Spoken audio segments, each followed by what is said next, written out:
Salamat sa pagpalayang pagmamahal. Welcome to our 365 Daily Devotion. Ako sa Alexander Gomez from Batch 3. At ang topic ko na tatalakay natin ngayon ay bakit natin kailangan ng pastor. Ngayon po ang ating pag-aaral ay tungkol sa 1 Peter chapter 5 verses 1 to 4. At buksan po natin ang ating puso at isip sa mga nagsalita ng Diyos. Sinasabi dito na to the elders among you, I appeal as a fellow elder and a witness of Christ's sufferings who also will share in the glory to be revealed. Be shepherds of God's flock that is under your care, watching over them not because you must, but because you are willing, as God wants you to be, not pursuing dishonest gain, but eager to serve, not lording over those entrusted to you, but being examples to the flock. And when the chief shepherd appears, you will receive the crown of glory that will never fade away. Teaching number 1. In the New Testament, number 1, the term pastor is more of a verb, not a title. Sa original na wika ng bagong tipan, ang salitang ginamit ay nangangulugang mag-alaga ng tupa. Kaya't ang magiging pastor ay hindi isang posisyon o titulo, kundi isang gawain.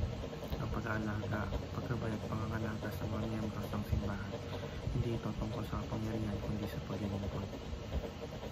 Teaching number 2. Every pastor shepherds a flock of sheep. Ang isang tunay na pastor ay inuuna ang kapakanan ng mga miyembro ng simbahan. Ang pinangangalagahan niya ang spiritual na kalagayan nila, ginagabayan sila sa katotohanan at tinutulungan silang lumago sa pananampalataya. Teaching number 3. Every sheep functions as a shepherd to others. Hindi lamang ang mga pastor ang may tungkulin. Pag Kristiyano ay tinatawag din na maging gabay sa kapwa sa pamamagitan ng pag-aakay sa iba patungo kay Kristo. Ang pananampalataya ay may kasamang responsibilidad na tulungan ang iba. Application number 1. Cling to the role, not to the title.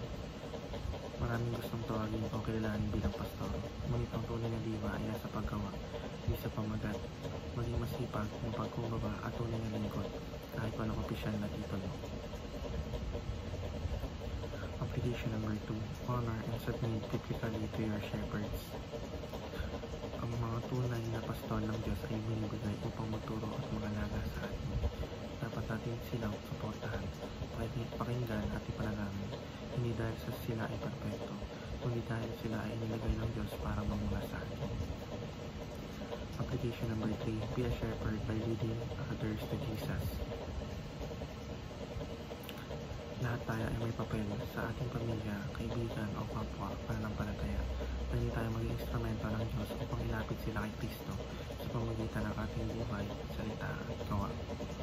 Yun lamang po ang aking devotion. Maraming salamat.